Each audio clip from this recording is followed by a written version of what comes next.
Rajad party में रहकर जिस तरह रामकृपाल यादव अपमान का घूंट पीते रहे, फिर उन्होंने एनडीए का साथ चुना और उचित सम्मान पाया, ठीक उसी तरह भाई वीरेंद्र को एहसास हो चुका है कि महागठबंधन के नेता परिवारवाद से बाहर निकलने वाले नहीं हैं। इसलिए भाई वीरेंद्र को सुशासन की सरकार नीतीश कुमार के एनडीए के शरण में आने की संभावना है। ये बातें कही है बिहार के SC/ST कल्याण मंत्री जनक राम ने। 2 दिवसीय दौरे पर गोपालगंज पहुंचे ST/SC कल्याण मंत्री जनक राम ने ये बातें कही। भाई वीरेंद्र जी को ये मालूम है कि जिस तरह से अपमानजनक घूंट पीते रहे रामकृपाल यादव जी, अंततः रामकृपाल यादव जी को उस परिवार में सम्मान नहीं मिला।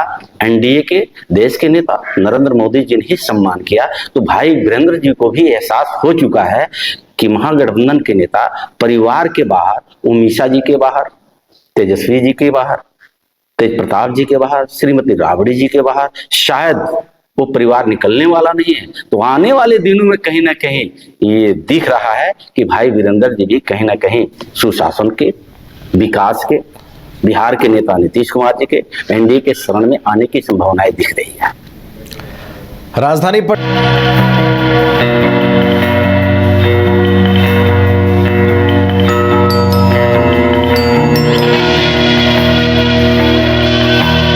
आचार्य किशोर कुणाल के निधन के बाद पूरे बिहार में शोक की लहर दौड़ गई है। राजनीतिक गलियारों में भी शोक संवेदनाएं व्यक्त की जा रही हैं। इसी कड़ी में जेडीयू के प्रवक्ता नीरज कुमार ने भी आचार्य किशोर कुणाल के निधन पर अपनी प्रतिक्रिया दी है।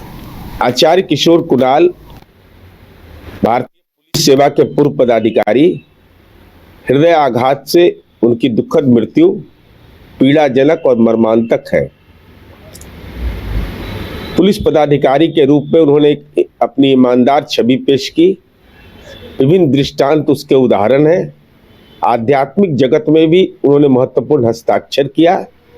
पटना के छोटे से महावीर मंदिर से प्राप्त आय से महावीर कैंसर संस्थान, महावीर वात्सल्य संस्थान जैसे विभिन्न संस्थाओं का निर्माण किया। साथ ही साथ विभिन्न आध्यात्मिक ग्रंथों की रचना की। धार्मिक न्यास बोर्ड के अध्यक्ष और पदेन सदस्य के रूप में अपनी महत्वपूर्ण भूमिका का निर्वहन किया। सत्य और निष्ठा के साथ अपने व्यक्तिगत जीवन को उन्होंने जिया। यह निश्चित रूप से अनुकरणीय है। और ऐसी स्थिति में जब धर्म आधारित सद्भाव एक बड़ी चुनौती है, तो उनके द्वारा लिखे गए विभिन्न ग्रंथ एवं उनकी लेखनी और उनकी जीवनी का वह पक्ष अनुकरणीय। 5 राज्य, 61 शहर, 150 प्रोजेक्ट और एक वास्तु विहार। नई सोच, नया घर। बनाए रखिए अपना प्यार, सेवा में है वास्तु विहार।